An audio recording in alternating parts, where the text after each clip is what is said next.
नमस्कार दोस्तों, मैं स्मित मिश्रा स्वागत करता हूं एक बार फिर से आप सभी का एमजेटी एजुकेशन में। नवंबर 2021 के मोस्ट इंपॉर्टेंट करंट अफेयर के क्वेश्चंस को लेकर आ चुका हूं मैं। मंथली करंट अफेयर की ये सीरीज है दोस्तों, पार्ट 1 है। इसमें हम लोग 1 नवंबर से 15 नवंबर तक के सभी महत्वपूर्ण क्वेश्चंस को कवर अप करेंगे। जैसा कि दोस्तों आप सभी को ये सीरीज बहुत ज़्यादा पसंद आती है, क्योंकि इस सीरीज में मैं आपको डिटेल एक्सप्लेनेशन भी देता हूं, साथ ही साथ हर एक क्वेश्चन का इमेज भी रहता है, जिससे वो क्वेश्चन ज़्यादा से ज़्यादा समय तक आपके माइंड में बैठा रहता है। तो पूरा वीडियो आपको एंड तक देखना है। बहुत ही अच्छे से सटीक एक्सप्लेनेशन के साथ, इमेज के साथ हर एक क्वेश्चन को बताया गया है। एंड तक देखेंगे आप तो ये सारे के सारे क्वेश्चंस आपको याद हो जाएंगे। इसकी पीडीएफ और क्विज भी प्रोवाइड कराई जाएगी। ये दोनों आपको मिलेगी एमजेटी ऐप पर।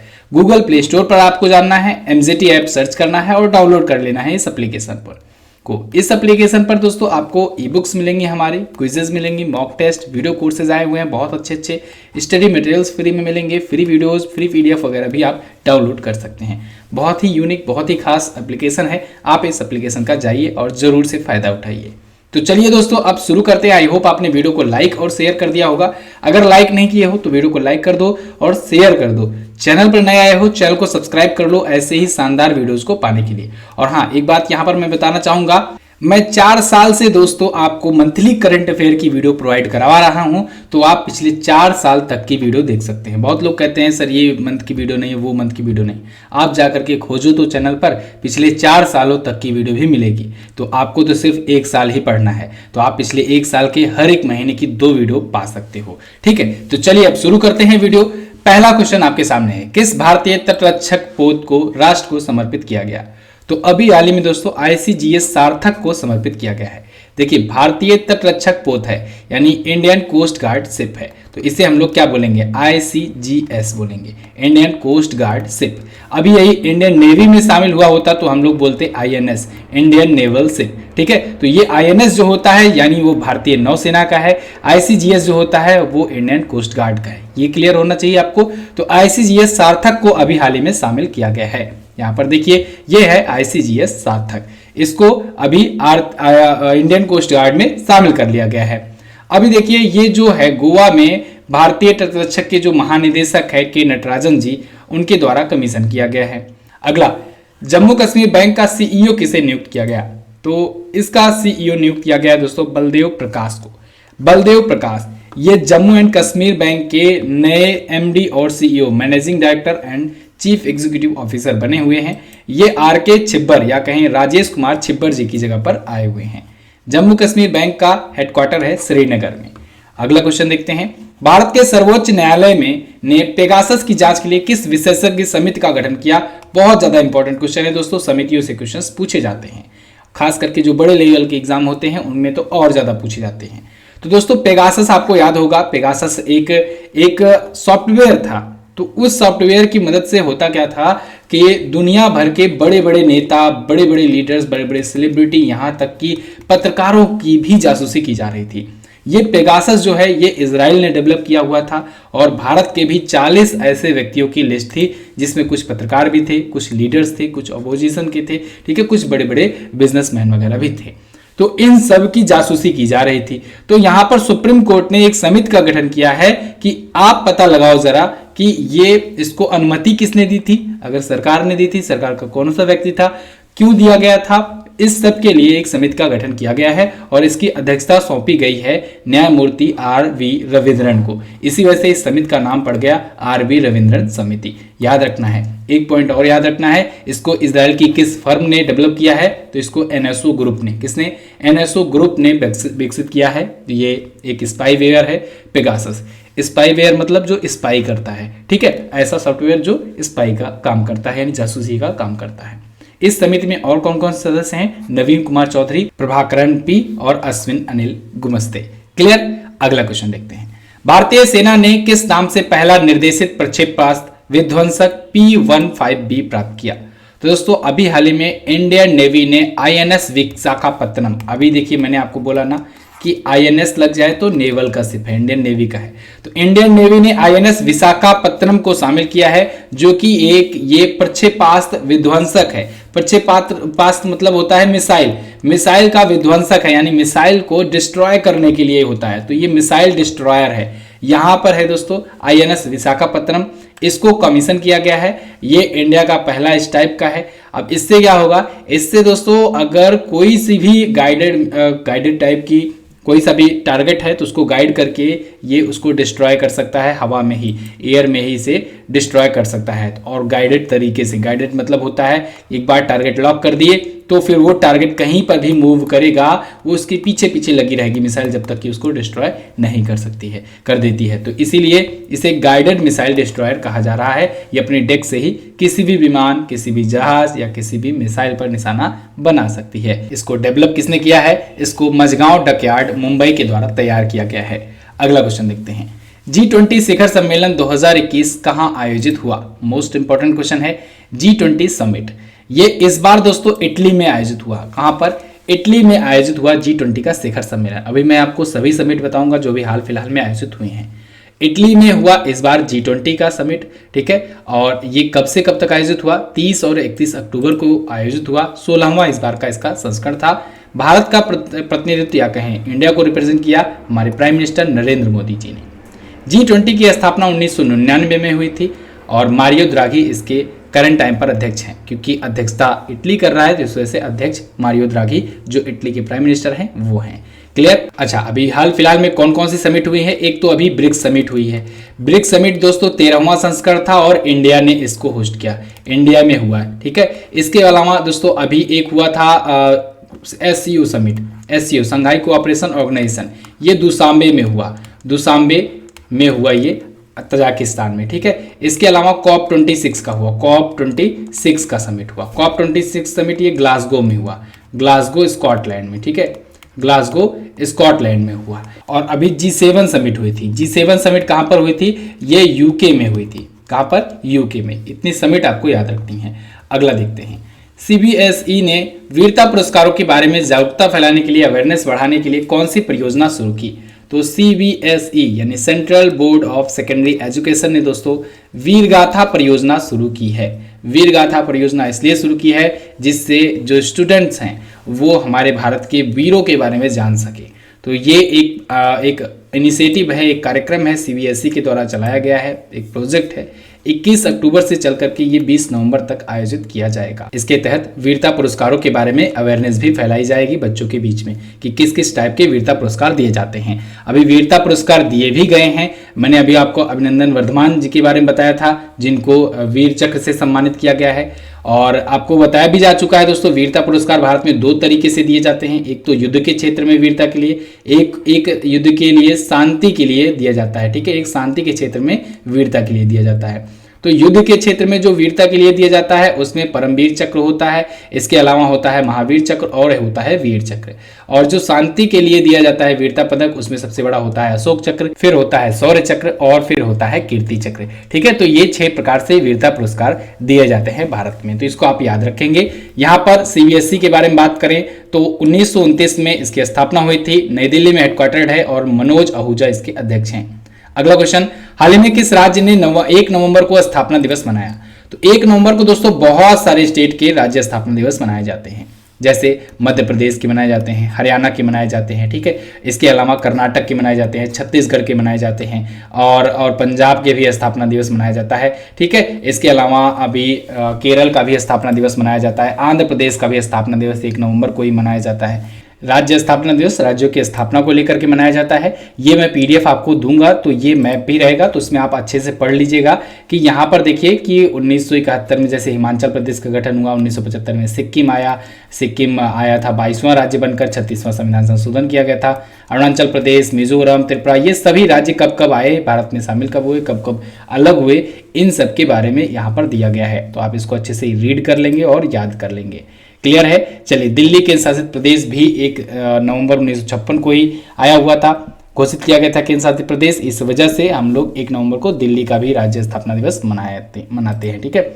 जम्मू कश्मीर में एप्पल फेस्टिवल का उद्घाटन किसने किया? तो सेब महोत्सव यानी एप्पल फेस्टिवल का उद्घाटन किया है दोस्तों नरेंद्र सिंह तोमर ने। नरेंद्र सिंह तोमर और मनोज सिन्हा जी भी शामिल थे इसमें, और ये दोनों इसका उद्घाटन किए हैं। नरेंद्र सिंह तोमर जी ये कृषि मंत्री हैं और मनोज सिन्हा को तो आप जानते ही हैं, ये लेफ्टिनेंट गवर्नर है जम्मू कश्मीर के। तो इन्होंने पहली बार श्रीनगर में सेब महोत्सव का आयोजन करवाया और सेब महोत्सव जो है, ये सेब तो जम्मू कश्मीर का फेमस है ही। जम्मू कश्मीर का राष्ट्र भर में, देश भर में जो भी सेब होता है उसका कंट्रीब्यूशन अगर बात करें तो 67% का होता है। 87% सेब जम्मू कश्मीर से ही आते हैं हमारे भारत में, यहाँ पर उत्पादित होते हैं। अगला देखते हैं, हाल ही में फर्स्ट मिस इंडिया 2021 का खिताब किसने जीता? तो ये खिताब जीता है दोस्तों परल अग्रवाल ने।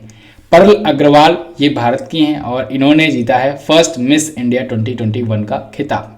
लेख उटाया फर्स्ट रनर अप रही, यानी सेकंड पोजीशन पर रही, और तीसरे स्थान पर श्रेया गुप्ता रही। अच्छा, इसी के साथ में फर्स्ट मिस इंडिया टीन 2021 भी आयोजित हुआ और इसको जीता है साइना सीकरी ने। ठीक है, तो फर्स्ट मिस इंडिया टीन और फर्स्ट मिस इंडिया 2021 दोनों आप याद रखेंगे, दोनों का आयोजन गोवा में किया गया था। एक मिस यूनिवर्स आप याद रखेंगे, मिस यूनिवर्स दोस्तों एंड्रिया मेजा ने जीता है। एंड्रिया मेजा का नाम आपको याद रखना है। ये मैक्सिको की हैं। कहाँ की हैं? मैक्सिको की हैं। इन्होंने इस बार मिस यूनिवर्स का खिताब जीता है, मिस यूनिवर्स का खिताब। अगला, हाल ही में डेयरी सहकार योजना किसने शुरू की? तो डेयरी सहकार योजना शुरू की है दोस्तों सहकारिता मंत्री अमित शाह जी ने। अमित शाह आपको याद होगा दोस्तों केंद्रीय सहकारिता मंत्री भी अभी बनाए गए हैं। ये गृह मंत्री तो हैं ही, ये सहकारिता मंत्री भी बनाए गए हैं। जब अभी 7 जुलाई को कैबिनेट का एक्सटेंशन हुआ था तो उसी टाइम पर एक नया मंत्रालय जोड़ा गया, सहकारिता मंत्रालय, और इस मंत्रालय के मंत्री बनाए गए अमित शाह जी। तो इन्होंने अभी हाल ही में डेयरी सहकार योजना शुरू की है, डेयरी को और ज़्यादा बढ़ावा देने के लिए, दूध सेक्टर को बढ़ावा देने के लिए। गुजरात में अमूल के 75वें स्थापना समारोह के अवसर पर इन्होंने ये लॉन्च किया है। 5000 करोड़ की ये परियोजना है। अगला, किस केंद्र शासित प्रदेश में ओपन एयर फ्लोटिंग थिएटर का उद्घाटन किया गया? तो जम्मू कश्मीर में अभी हाल ही में दुनिया का पहला ओपन एयर फ्लोटिंग थिएटर का उद्घाटन किया गया। यहाँ पर देखिए कुछ इस प्रकार से है, जम्मू कश्मीर के डल झील में याद रखना है, डल झील में ये ओपन एयर थिएटर था, यानी कि ओपन एयर खुले आसमान में थिएटर था और इसमें मूवी दिखाई गई, मूवी चलाई गई। ठीक है, दुनिया में पहली बार ऐसा हुआ है कि जब ओपन एयर फ्लोटिंग थिएटर है, यानी तैरता हुआ थिएटर, ये उद्घाटन किया गया है। इसमें पहली फिल्म जो चलाई गई वो कश्मीर की कली थी। ओके, चलिए अगला देखते हैं। अच्छा, डल झील में ही याद होगा आपको एसबीआई ने अपना भारत का पहला फ्लोटिंग एटीएम भी चालू किया है। हाल ही में फिक्की का महानिदेशक किसे बनाया गया? तो फिक्की का महानिदेशक बनाया गया अरुण चावला जी को। इमेज में आपको जो दिख रहे हैं यही है अरुण चावला। इनको फिक्की का नया महानिदेशक बनाया गया है। फिक्की का मतलब होता है federation of Indian commerce and industry.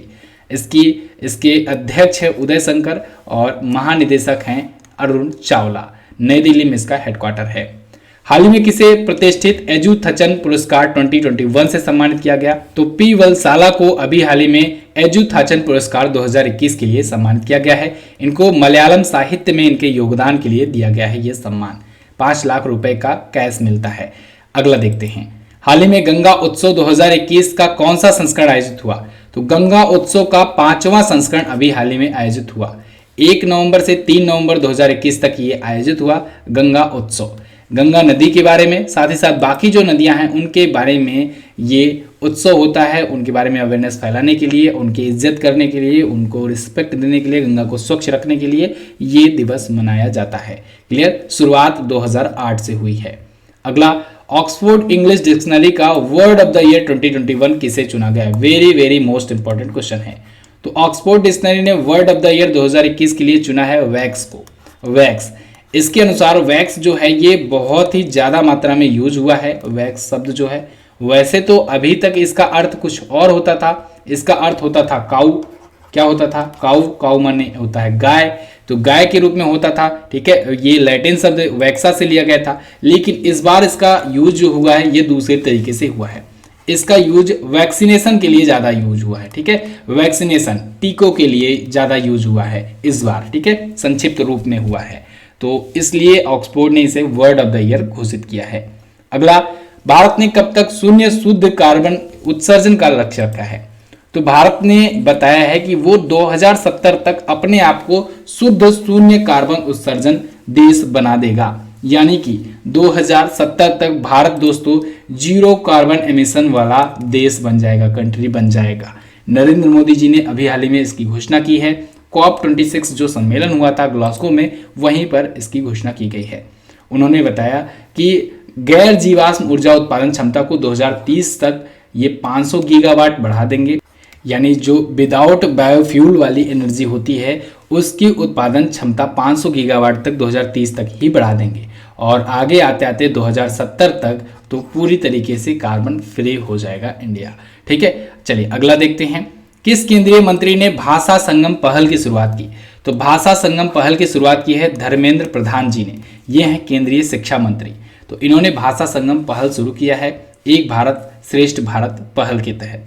इसके तहत क्या होगा? इसके तहत दोस्तों 22 भारतीय भाषाएं जो भारत के संविधान में 8वीं अनुसूची में लिस्टेड हैं, उनमें उनका थोड़ा थोड़ा मात्रा धीरे धीरे बच्चों को दिया जाना शुरू किया जाएगा, जिससे बच्चों को इसके बारे में अवेयरनेस हो सके। ठीक है, तो एक भारत श्रेष्ठ भारत प्रश्नोत्तरी भी शुरू किया गया है इसी से रिलेटेड।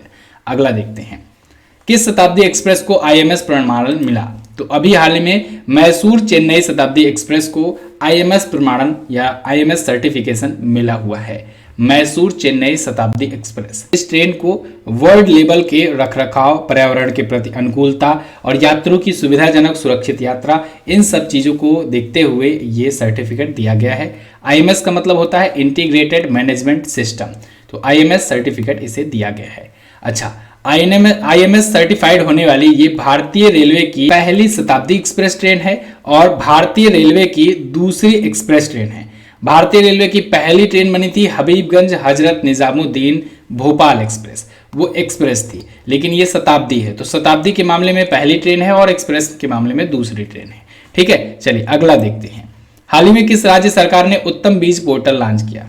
तो हरियाणा सरकार ने अभी हाल ही में उत्तम बीज पोर्टल लॉन्च किया है। तो मनोहर लाल खट्टर जी ने इसकी घोषणा की है, जो कि CM है हरियाणा के। इन्होंने गुणवत्तापूर्ण बीज यानी क्वालिटी बीज जो होते हैं उसको प्रोवाइड करवाने के लिए किसानों को ये योजना शुरू की है, और इसको एक पोर्टल पर भी जोड़ा गया है, मेरी फसल मेरा ब्यौरा पोर्टल से जोड़ा गया है। भारतीय क्रिकेट टीम के नए मुख्य कोच कौन बने? तो वो बन गए हैं राहुल द्रविड़। राहुल द्रविड़ रवि शास्त्री जी की जगह पर आए हुए हैं, बन गए हैं टीम इंडिया के नए मुख्य कोच। राहुल द्रविड़ का अंडर 19 के कोचिंग के रूप में काफ़ी अच्छा रिकॉर्ड रहा है। पिछले 6 सालों से अंडर 19 टीम की या कहीं इंडिया ए टीम की ये कोच रहे और काफ़ी अच्छे अच्छे खिलाड़ियों को निकाला, इन्होंने निखारा है। तो रवि शास्त्री जी की जगह पर आएंगे ये। ठीक है, अगला क्वेश्चन देखते हैं। अच्छा, एक पॉइंट यहीं से याद रखिएगा, विराट कोहली T20 विश्व कप के बाद से T20 में कप्तानी छोड़ने का फैसला ले लिए और अब रोहित शर्मा हैं T20 के नए कैप्टन। ध्यान रखिएगा, कैप्टनसी उन्होंने सिर्फ छोड़ा है, संन्यास नहीं लिया है। राष्ट्रीय आयुर्वेद दिवस कब मनाया जाता है? तो ये दोस्तों मनाया जाता है प्रत्येक वर्ष 2 नवंबर को, राष्ट्रीय आयुर्वेद दिवस, नेशनल आयुर्वेदा डे। क्यों मनाया जाता है?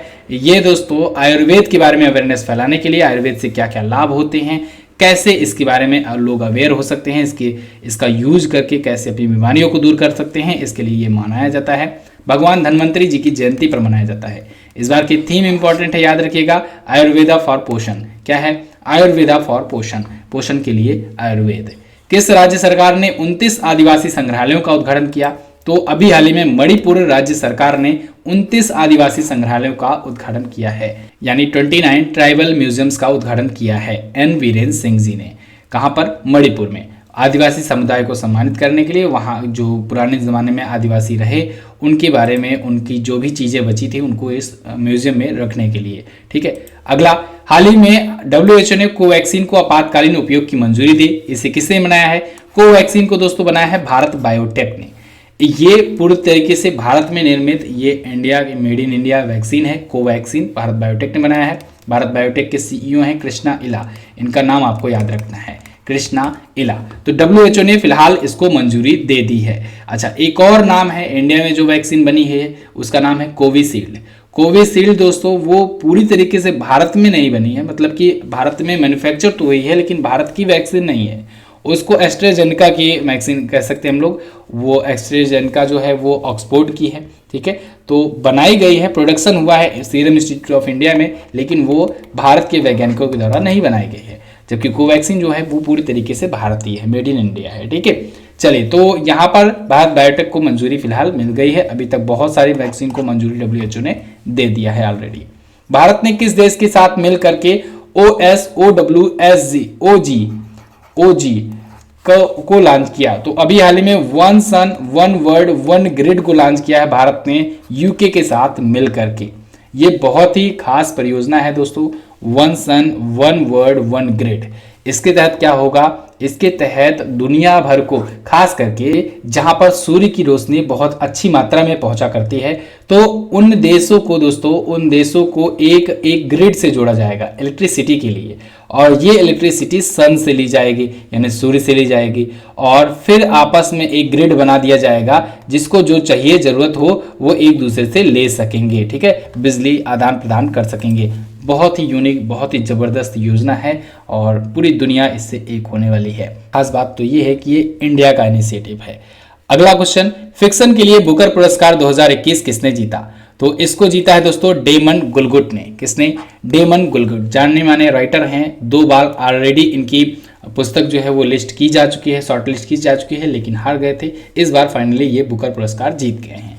किस पुस्तक के लिए जीते हैं? तो द प्रॉमिस नाम की इनकी एक बुक आई थी, तो उसके लिए इन्हें मिला है बुकर पुरस्कार। द प्रॉमिस याद रखिएगा, बुक का नाम भी पूछा जाता है। तो इससे पहले भी 2 बार ये नॉमिनेट हो चुके थे, 2003 में और 2010 में। अगला, कितने खिलाड़ियों को मेजर ध्यानचंद खेल रत्न पुरस्कार 2021 से सम्मानित किया गया? तो 12 खिलाड़ियों को दोस्तों मेजर ध्यानचंद खेल रत्न पुरस्कार से सम्मानित किया गया। सबसे पहले तो आप ये याद रखेंगे कि मेजर ध्यानचंद का नाम बदला हुआ नाम है। इससे पहले राजीव गांधी खेल रत्न हुआ करता था, लेकिन इस बार ओलंपिक के टाइम पर ही नरेंद्र मोदी जी ने घोषणा किया कि अब से राजीव गांधी खेल रत्न का नाम बदल करके मेजर ध्यानचंद खेल रत्न पुरस्कार किया जाएगा, जो कि भारत में खेल के क्षेत्र का सबसे बड़ा पुरस्कार होगा। तो इस बार 12 खिलाड़ियों को, जिसमें खास करके मैक्सिमम जो थे वो ओलंपिक्स के खिलाड़ी थे। यहाँ पर मिताली राज जो हैं ये ओलंपिक की नहीं थी, लेकिन बाकी जो देखिए आप देखेंगे तो ओलंपिक और पैरालंपिक के खिलाड़ी इसमें थे शामिल, जिन्होंने इस बार मेडल लाए या जिन्होंने अच्छा प्रदर्शन किया। तो इन लोगों को इस बार दिया गया है खेल रत्न पुरस्कार। खेल के क्षेत्र का सबसे बड़ा पुरस्कार होता है। अर्जुन पुरस्कार से 37 व्यक्ति सम्मानित किए गए। द्रोणाचार्य पुरस्कार जो कि कोच को दिया जाता है, इनमें 5 लाइफ टाइम कैटेगरी के लिए दिया गया और 5 को रेगुलर कैटेगरी के लिए, तो 10 को द्रोणाचार्य पुरस्कार मिला है। और एक और पुरस्कार दिया गया मौलाना अबुल कलाम आजाद ट्रॉफी, ये पंजाब यूनिवर्सिटी चंडीगढ़ को दिया गया है। चलिए जान लेते हैं खेल रत्न पुरस्कार के विजेताओं की लिस्ट। यहाँ पर देख लीजिए पूरी लिस्ट। इतनी ज़्यादा डिटेल में दोस्तों वीडियो आपको कोई नहीं प्रोवाइड कराता, खास करके मंथली करंट अफेयर की, कि आपको कोई हर महीने कोई आपको वीडियो प्रोवाइड करवाता हो और आप उसको पढ़ करके कॉन्फिडेंस के साथ एग्जाम में बैठ सकते हो। तो प्लीज़ आप लोग भी अपना सपोर्ट दिखाओ हमें, वीडियो को लाइक करके, वीडियो को शेयर करके। टारगेट बनाओ कि आप फ्री कंटेंट इतना पा रहे हो तो कम से कम 10 व्यक्तियों को शेयर जरूर करो। ठीक है, इस वीडियो को कोशिश करो व्हाट्सएप स्टेटस पर लगाने की। ठीक है, आजकल लोग वीडियो जो लिंक भेजा जाता है उसको कम टच करते हैं, स्टेटस लगाओ तो उसको ज़्यादा टच करते हैं। तो प्लीज़ वीडियो को अपने स्टेटस पर जरूर लगाएं, व्हाट्सएप के ही चाहे लगाएं। ठीक है, और लाइक जरूर करें, चैनल को सब्सक्राइब कर लें, जिससे आने वाली वीडियोज़ का नोटिफिकेशन भी आप तक पहुँचता रहे। तो यहाँ पर देखिए नीरज चोपड़ा एकमात्र गोल्ड विनर भारत के एथलेटिक्स में, इन्होंने जीता इस बार गोल्ड। ठीक है, और 7 अगस्त को जीता, इस वजह से 7 अगस्त को भाला फेंक दिवस, राष्ट्रीय भाला फेंक दिवस भी मनाया जाना शुरू हो गया। ये भी इंपॉर्टेंट है, याद रखेंगे। बाकी सब आप लिस्ट देख सकते हैं, स्क्रीनशॉट ले सकते हैं। अगला क्वेश्चन देखते हैं, किस देश की संसद ने दिवाली को राष्ट्रीय अवकाश घोषित करने के लिए विधेयक पेश किया? तो अमेरिका ने पेश किया है। वहां पर भी अब दिवाली के लिए राष्ट्रीय अवकाश यानी नेशनल हॉलीडे घोषित किया जाएगा, इसके लिए बिल आया हुआ है। और बहुत ही अच्छी बात है कि भारत का जो फेस्टिवल है ये ग्लोबली पॉपुलर हो रहा है। तो यहाँ पर देखिए इसके लिए दीपावली दिवस अधिनियम लाया गया है, ऐतिहासिक कानून है ये। अगला, बिग बैश लीग ज्वाइन करने वाले पहले भारतीय पुरुष खिलाड़ी कौन बने? तो वो बन गए हैं उन्मुक्त चंद। उन्मुक्त चंद आपको याद होगा दोस्तों, अभी भारत से ये इस्तीफा दे दिए थे, एक प्रकार से संन्यास ले लिए थे भारत से, और ये कहे कि हम जाकर के अमेरिका से खेलेंगे, साथ ही साथ कुछ और लीग मैच भी इधर उधर से खेलने का प्रयास करेंगे। तो उसी में देखिए बिग बैश लीग इन्होंने ज्वाइन कर लिया है। आईपीएल वगैरह ये खेल ही चुके हैं, लेकिन अब ये आईपीएल वगैरह नहीं खेलेंगे। देखिए बिग बैश लीग ये ज्वाइन कर लिए हैं। आईपीएल की तरह ही होता है, या ऑस्ट्रेलिया में होता है। ठीक है, बहुत ही फेमस होता है। और ये ज्वाइन खेलने वाले ये पहले पुरुष क्रिकेटर भारतीय बन गए हैं। ठीक है, महिलाओं में तो हरमनप्रीत कौर खेला करती हैं, लेकिन पुरुषों में उन्मुक्त चंद पहले भारतीय पुरुष क्रिकेटर बन गए हैं। भारत में पुरुषों में तो आईपीएल ही खेल लेते हैं मैक्सिमम। ठीक है, वैसे ही थकान लगी रहती है, इतना ज़्यादा मैच होता है। अगला, विश्व सुनामी जागरूकता दिवस कब मनाया जाता है? तो प्रत्येक वर्ष 5 नवंबर को दोस्तों मनाया जाता है। 5 नवंबर विश्व सुनामी जागरूकता दिवस, बहुत ज्यादा इंपॉर्टेंट है, याद रखना चाहिए आपको। अगला, हाल ही में अंतर्राष्ट्रीय न्यायालय के लिए न्यायाधीश किसे चुना गया? तो अभी हिलेरी चार्ल्सवर्थ को दोस्तों अंतर्राष्ट्रीय न्यायालय के लिए, इंटरनेशनल कोर्ट ऑफ जस्टिस के लिए जस्टिस चुना गया है। किसकी जगह पर आई हुई हैं? ये जेम्स कॉफर्ड की जगह लेंगी। इनका अभी निधन हो गया था तो इनकी जगह पर ये आएंगी। ठीक है, ये ऑस्ट्रेलिया की एक सीनियर जज हैं और इनको नियुक्त किया गया है। इंटरनेशनल कोर्ट ऑफ जस्टिस है कहां पर? द हेग नीदरलैंड में है। बहुत पूछा जाता है, द हेग नीदरलैंड में है। नेल्सन मंडेला नोबेल शांति पुरस्कार 2021 से किसे सम्मानित किया गया? तो सम्मानित किया गया अभी हाल ही में अजय कुमार शर्मा जी को। नेल्सन मंडेला ये नोबेल पीस प्राइज अवार्ड 2021 के लिए सम्मानित किए गए हैं। अजय कुमार शर्मा जी ये मोरल ग्रुप ऑफ कंपनीज के प्रबंध निदेशक यानी मैनेजिंग डायरेक्टर हैं। ओके, अगला, किस देश ने दुनिया की पहली कोविड-19 दवा मोलनुपिरविर को मंजूरी दी? तो अभी हाल ही में ब्रिटेन ने मंजूरी दी है। दुनिया की पहली कोविड-19 की दवा है, ये मेडिसिन है। देखिए, ये वैक्सीन नहीं है, मेडिसिन है। ठीक है, मोलनुपिरविर नाम है। यहाँ पर देखिए ये गोली है, टैबलेट है, तो इसको खाने से काफ़ी हद तक जो है कोरोना वो कंट्रोल में रहेगा। इसको अमेरिका की मर्क एंड रिजबर्ग कंपनी के द्वारा बनाया गया है। ड्वेन ब्रावो ने अंतर्राष्ट्रीय क्रिकेट से संन्यास की घोषणा की। ये किस देश के खिलाड़ी हैं? तो ये दोस्तों थे वेस्ट इंडीज के खिलाड़ी ड्वेन ब्रावो। ड्वेन ब्रावो नाम तो आपने सुना ही होगा। ये चेन्नई सुपर किंग्स से खेला करते हैं आईपीएल मैच, और दुनिया में लगभग सभी जो लीग मैच होते हैं सभी में ये खेलता करते हैं। दुनिया में सबसे ज़्यादा लीग मैच जो होता है T20 मैच, वो खेलने का रिकॉर्ड इन्हीं के नाम है। सबसे ज़्यादा लीग मैच खेलने वाले खिलाड़ी हैं ये। 2012 और 2016 दो बार T20 वर्ल्ड कप जीता है वेस्ट इंडीज, और दोनों बार ये टीम के हिस्सा रहे हैं। तो इन्होंने अभी हाल ही में संन्यास की घोषणा की है। वैसे क्रिस गेल ने भी संन्यास की घोषणा कर दी है, यूनिवर्स बॉस क्रिस गेल।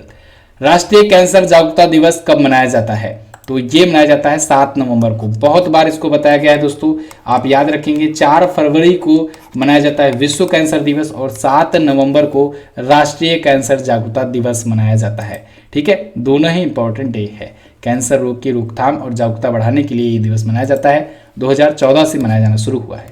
7 नवंबर का दिन क्यों शुरू हो गया? क्योंकि 7 नवंबर को मैडम क्यूरी की जयंती होती है, जिन्होंने 2 बार नोबेल प्राइज जीता हुआ है और रेडियम और पोलोनियम की खोज भी की हुई है। अगला, किस राज्य सरकार ने जन सेवक योजना शुरू की? तो ये शुरू किया है कर्नाटक राज्य सरकार ने जन सेवक योजना। इसके तहत क्या होगा?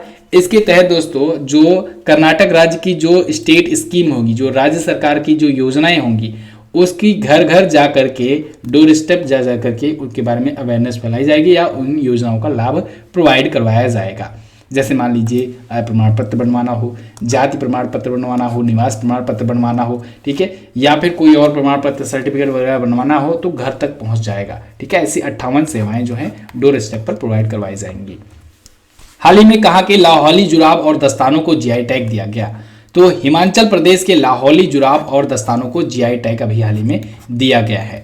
जीआई टैग पर मैंने वीडियो दी हुई है अभी हाल फिलहाल में, तो पिछले दिनों में जो जो जीआई टैग आए हैं उनको आप देख सकते हैं। तो फिलहाल यहाँ पर लाहौली जुराब और दस्ताने हैं जिनको जीआई टैग मिला है। ये यूनिक तरीके के हैं।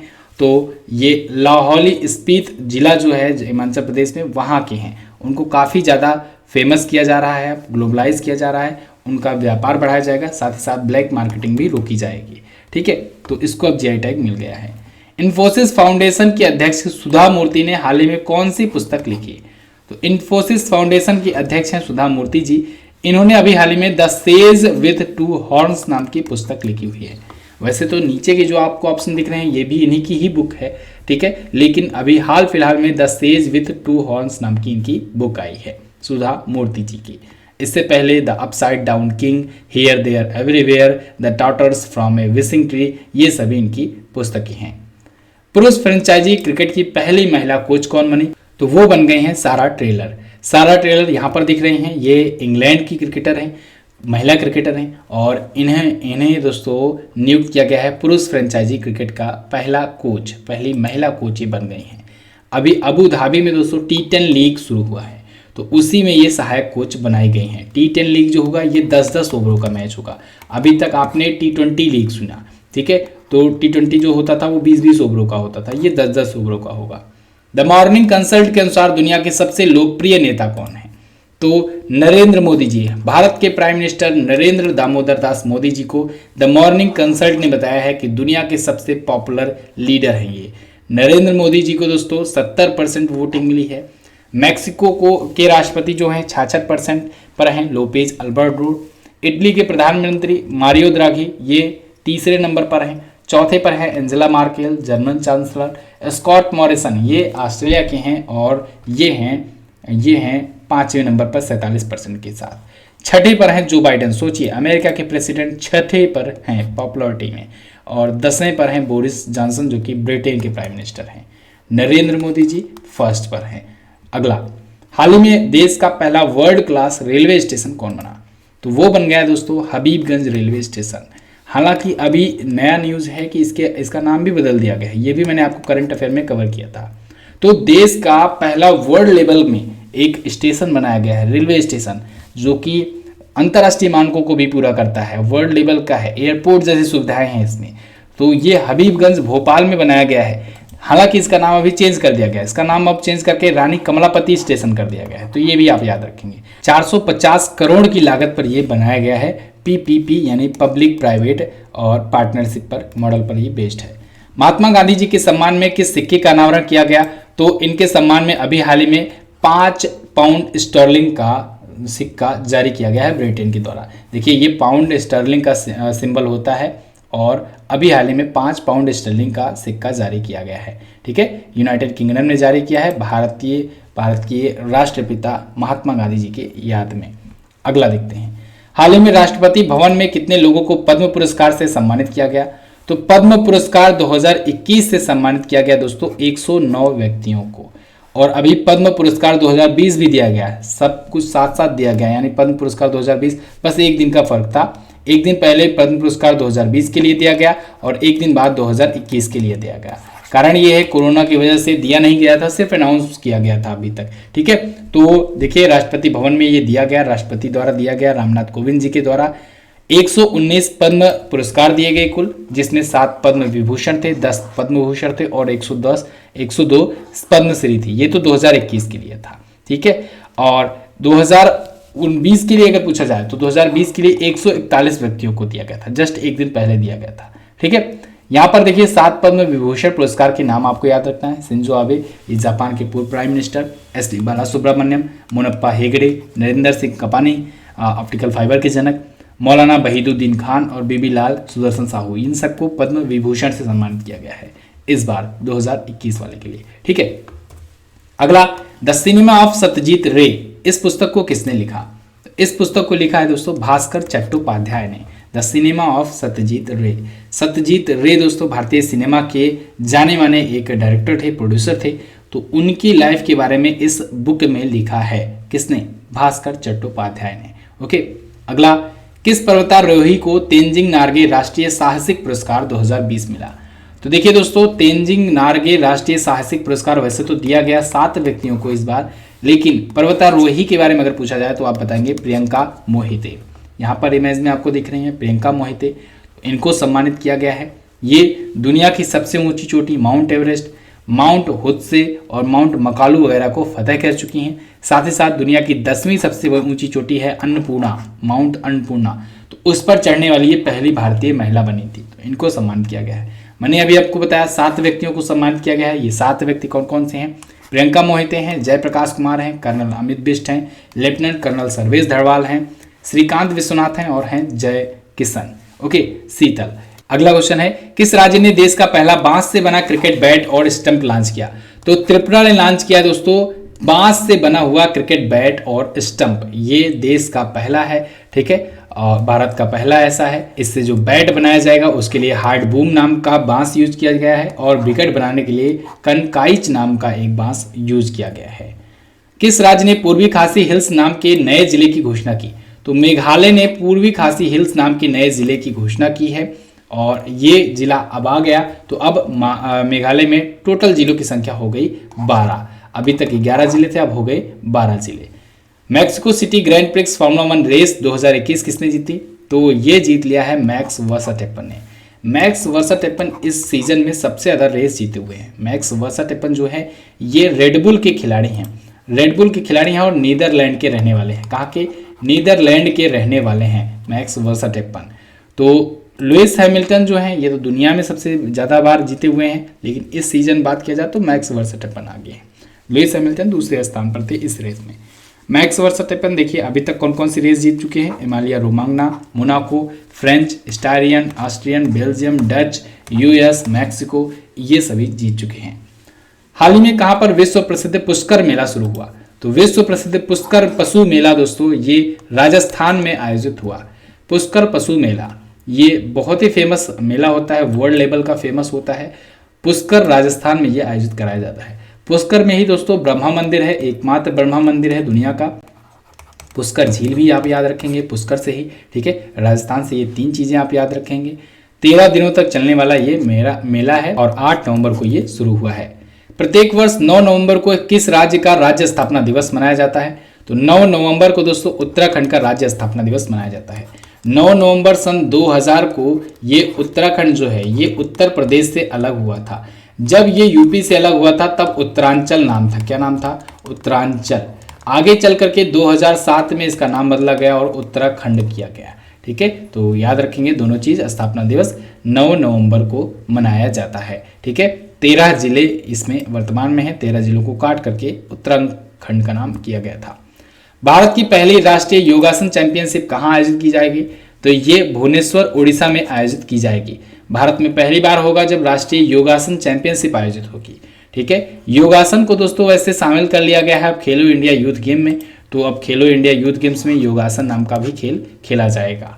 अगला, भारतीय नौसेना के अगले प्रमुख कौन नियुक्त किए गए, तो इंडियन नेवी के नए प्रमुख होंगे दोस्तों एडमिरल आर हरि कुमार। अभी तो वाइस एडमिरल हैं, आगे चल करके एडमिरल आर हरि कुमार हो जाएंगे। ये आएंगे एडमिरल करमबीर सिंह जी की जगह पर, ठीक है। आर हरि कुमार यहाँ पर आपको इमेज में दिख रहे हैं। तो भारतीय नौसेना के नए अध्यक्ष होंगे, नौसेना अध्यक्ष होंगे एडमिरल करमबीर सिंह जी की जगह पर आएंगे, लेकिन 30 नवंबर के बाद से आएंगे, ठीक है। 30 नवंबर को ये रिटायर हो रहे हैं, 30 नवंबर को ये नए नियुक्त हो जाएंगे। अगला देखते हैं, शांति और विकास के लिए विश्व विज्ञान दिवस कब मनाया जाता है, तो ये दोस्तों प्रत्येक वर्ष 10 नवंबर को मनाया जाता है। शांति और विकास के लिए विश्व विज्ञान दिवस, world science day for piece and development. 2002 से ये शुरू हुआ मनाया जाने, घोषणा तो 2001 में ही कर दी गई थी यूनेस्को के द्वारा, इस बार 21वां संस्करण है। हाल ही में किस बैंक ने हार्बिंगर 2021 नाम का ग्लोबल हैकथॉन लॉन्च किया, तो अभी हाल में आरबीआई ने, रिजर्व बैंक ऑफ इंडिया ने अपना पहला हैकथॉन, ग्लोबल हैकथॉन लॉन्च किया है हार्बिंगर 2021 नाम से। देखिए हार्बिंगर आप लिखेंगे तो इसमें आरबीआई निकल के आ रहा है, तो इसी आरबीआई को से आप याद रखेंगे, आरबीआई ने हार्बिंगर नाम का ये ग्लोबल हैकथॉन लॉन्च किया जो कि इसका पहला है, ठीक है। चलिए, तो ये डिजिटलाइजेशन को बढ़ावा देने के लिए, डिजिटल पेमेंट सर्विसेज को और ज़्यादा आसान बनाने के लिए ये शुरू किया है। इसमें ये हैकथॉन में दोस्तों कंपटीशन टाइप का हैकथॉन होगा। इसमें जो जीतेगा, जो सबसे बढ़िया मेथड बना करके देगा आरबीआई को कि कैसे डिजिटल ट्रांजैक्शन सिस्टम को आसान बनाया जा सकता है, उसको 40 लाख मिलेंगे। सेकेंड विजेता को मिलेंगे 20 लाख रुपए। थीम है स्मार्ट डिजिटल पेमेंट। अगला, टिश्यू कल्चर आधारित बीज आलू नियम को मंजूरी देने वाला पहला राज्य कौन बना, तो पहला राज्य बन गया है पंजाब। टिश्यू कल्चर बेस्ड बीज आलू नियम को मंजूरी देने वाला, तो इसके लिए पंजाब ऊतक संस्कृति आधारित बीज आलू नियम लाया जाएगा, ठीक है। ये मंजूरी मिल चुकी है। जलंधर कपूरथला बेल्ट को आलू के एक्सपोर्टेशन के लिए काफ़ी ज़्यादा डेवलप किया जाएगा। तो पंजाब कैबिनेट ने घोषणा की है कि पंजाब फ्रूट नर्सरी एक्ट 1961 में संशोधन किया जाएगा, करेगी सरकार, और पंजाब हॉर्टिकल्चर नर्सरी बिल 2021 पेश करेगी। अच्छा, अभी ये किसान से संबंधित है। कृषि कानून जो 3 थे जिसके लिए पंजाब के किसान और भी देश के किसान जो धरने पर बैठे हुए थे, वो सभी दोस्तों जिस बिल के लिए धरने पर बैठे थे वो बिल सरकार ने वापस ले लिया है। तो 3 कृषि कानून को वापस लिया गया है, इसको याद रखेंगे आप। राष्ट्रीय शिक्षा दिवस कब मनाया जाता है, प्रत्येक वर्ष 11 नवंबर को मनाया जाता है राष्ट्रीय शिक्षा दिवस, national education day. Maulana Abul Kalam Azad जो कि भारत के पहले शिक्षा मंत्री रहे, इनकी याद में इनकी जयंती पर मनाया जाता है नेशनल एजुकेशन डे, ठीक है। 15 अगस्त 1947 से ये 2 फरवरी 1958 तक देश के शिक्षा मंत्री रहे। इनको 1992 में मरणोपरांत सर्वोच्च नागरिक सम्मान भारत रत्न से सम्मानित किया गया। अंतर्राष्ट्रीय सौर गठबंधन का 101वां सदस्य कौन बना, तो वो बन गया है अमेरिका।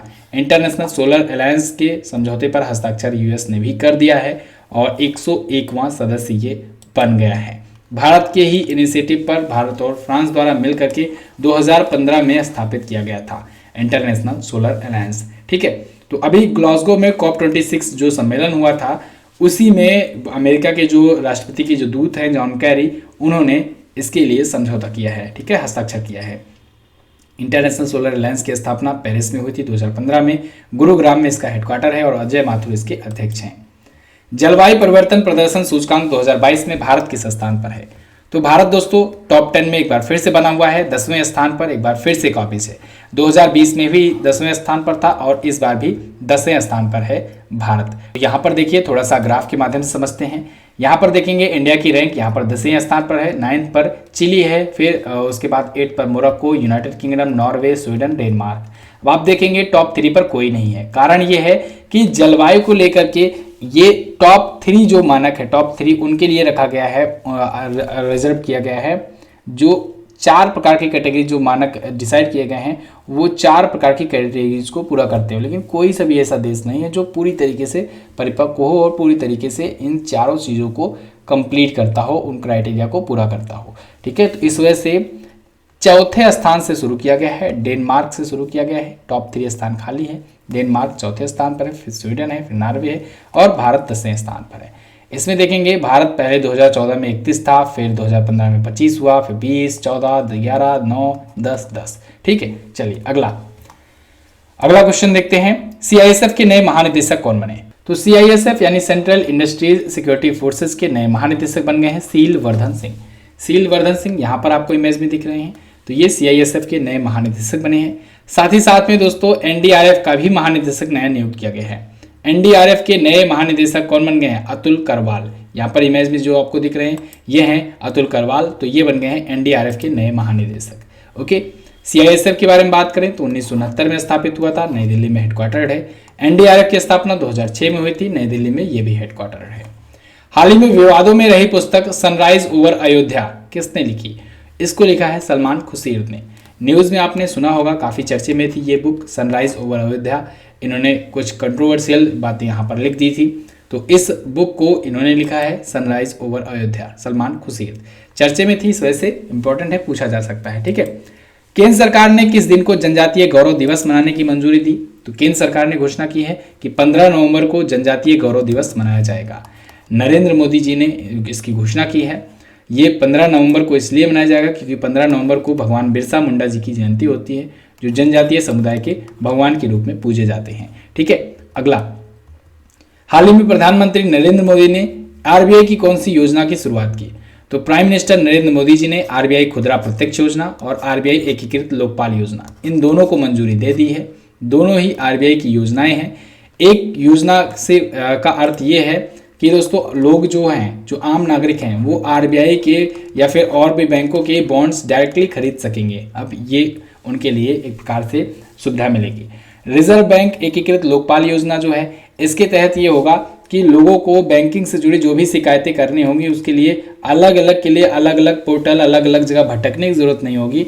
एकीकृत लोकपाल योजना होगा, यानी एक ही जगह एक ही पोर्टल होगा और वो लोकपाल का काम करवा सकेंगे, यानी कि भ्रष्टाचार से जुड़े जो चीज़ होंगी, जो जांच करवानी होगी वो करवा सकेंगे। ठीक है, तो इसका मुख्य विषय एक राष्ट्र एक लोकपाल है।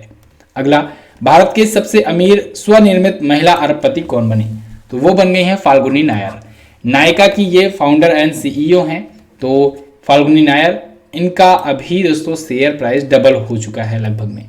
क्यों? क्योंकि नायका का अभी IPO आया हुआ था और IPO और नायका लिस्ट होते ही दोस्तों शेयर मार्केट में बहुत तेजी से उछाल लगाया और ये बन गई भारत की सबसे अमीर स्वनिर्मित महिला।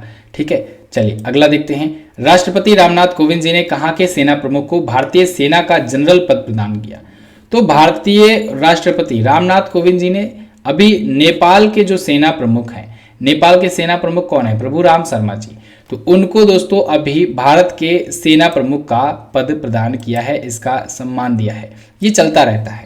नेपाल का जो सेना प्रमुख का सम्मान है वो भारत के सेना प्रमुख को मिलता है और भारत के सेना प्रमुख का सम्मान वहाँ के जनरल पद उनके सेना प्रमुख को दिया जाता है। पिछले साल अभी मनोज मुकुंद नरवणे जी गए हुए थे तो उनको सम्मानित किया था नेपाल ने। अभी नेपाल के सेना प्रमुख प्रभु राम शर्मा जी को सम्मानित किया हमारे प्रेसिडेंट ने। ओके, हाल ही में चोरी हुई अन्नपूर्णा की मूर्ति 100 साल बाद से वापस लाई गई। ये कहाँ से लाई गई है? ये कनाडा से लाई गई है। माता अन्नपूर्णा जी की मूर्ति थी, 108 साल पहले चोरी हुई थी, तो इसको अभी लाया जा रहा है, लाया गया है कनाडा में और वाराणसी में काशी विश्वनाथ मंदिर में स्थापित किया जाएगा। ठीक है, कनाडा में ये था, कनाडा से लाया गया। अगला, आईसीसी टी20 विश्व कप 2021 किसने जीता? तो ऑस्ट्रेलिया ने जीता दोस्तों, न्यूजीलैंड को हरा करके। पहली बार आईसीसी का टी20 विश्व कप जीता है ऑस्ट्रेलिया ने। आईसीसी का वनडे वर्ल्ड कप तो 5 बार जीत चुका है, लेकिन टी20 ये पहली बार जीता हुआ है। तो 6 आईसीसी का ये ट्रॉफी हो गया इसके पास। ओके, तो ऑस्ट्रेलिया बन गया विजेता, न्यूजीलैंड को हरा करके इसने जीता है। टी20 का इस बार का 7वां संस्करण था। ठीक है, चैंपियन बना ऑस्ट्रेलिया। पहली बार किसने जीता था? पहली बार भारत ने जीता था। ठीक है, 2007 में जीता था महेंद्र सिंह धोनी की कप्तानी में। इस बार 7वां संस्करण था, यूएई में आयोजित किया गया। मेजबानी भारत कर रहा था, हालांकि भारत में कोविड के देखते हुए ये यूएई में मैच आयोजित कराए गए थे, लेकिन भारत के ही कंट्रोल बोर्ड जो क्रिकेट का है उसी के द्वारा आयोजित कराया गया था। ठीक है, चलिए, प्लेयर ऑफ द टूर्नामेंट रहे डेविड वार्नर, इनका नाम याद रखेंगे आप, 289 रन इन्होंने बनाए। फाइनल मैच के प्लेयर ऑफ द मैच रहे मिशेल मार्श, इन्होंने फाइनल मैच में 77 रन बनाए। अगला, वर्ष 2023 में कॉप 28 सम्मेलन की मेजबानी कौन करेगा? तो 2023 में कॉप 28 सम्मेलन जब होगा उसकी मेजबानी संयुक्त अरब अमीरात करेगा। अभी ग्लासगो में हुआ कॉप 26, तो ये ग्लासगो स्कॉटलैंड में हुआ। ठीक है, 2023 वाला यहाँ पर होगा कॉप 28 2023 में होगा। अब आप सोचोगे कॉप 27 कब होगा?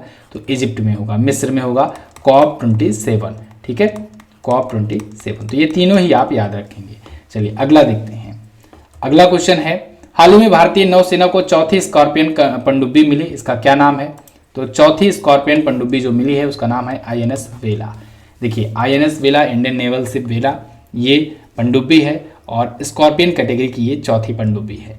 इसको मेसर्स नेवल ग्रुप के द्वारा बनाया गया है, इसके सहयोग से बनाया गया है। Mazagon dockyard ship builders limited में ही बनाया गया है इसे। ठीक है, प्रोजेक्ट 75 के तहत ये बनाया गया है। ये चौथी स्कॉर्पियन कैटेगरी की पनडुब्बी है। इससे पहले 3 काम कर रही हैं, आईएनएस करंज, आईएनएस कलवरी और आईएनएस खंडेरी, ये तीनों काम कर रही हैं।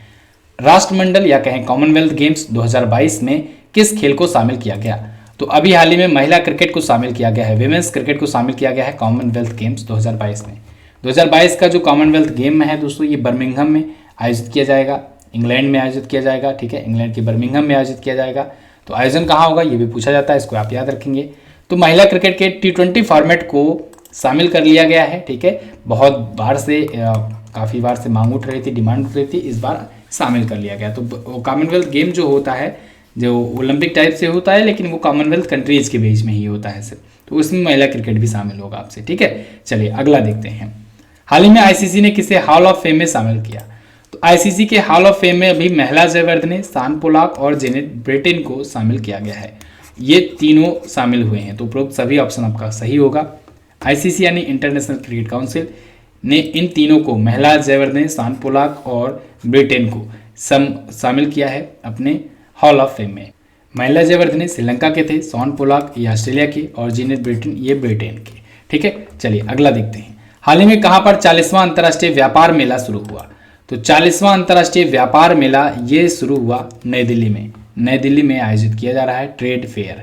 14 नवंबर से 27 नवंबर तक ही चल रहा है, प्रगति मैदान नई दिल्ली में। इसकी थीम आप याद रखेंगे, थीम है आत्मनिर्भर भारत। थीम जरूर याद रखना है आपको। ठीक है, आत्मनिर्भर थीम है। और पर्यटन राज्य इसमें बिहार चुना गया है, फोकस राज्य उत्तर प्रदेश और झारखंड को चुना गया है। क्लियर है, इंपॉर्टेंट क्वेश्चन है, very very most important question है। इसी क्वेश्चन के साथ इस वीडियो को मैं समाप्त करता हूं। वीडियो को एंड तक देखने के लिए दोस्तों बहुत बहुत धन्यवाद। आई होप आपको वीडियो पसंद आई होगी और आपने लाइक ज़रूर कर दिया होगा। यहाँ तक वीडियो देखते हुए आए हो तो वीडियो को लाइक ज़रूर करना।